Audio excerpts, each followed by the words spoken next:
Hi, and welcome to this mini-series 8 different ways of writing the alphabet.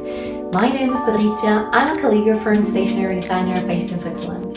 Today we're on the letter W, so grab your oblique pen, grab your ink, and let's write together.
Thank you so much for joining my series.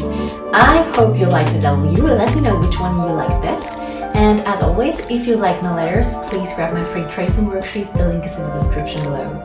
Please stick around on my channel because I'm going to show you more creative projects and more projects with calligraphy very soon.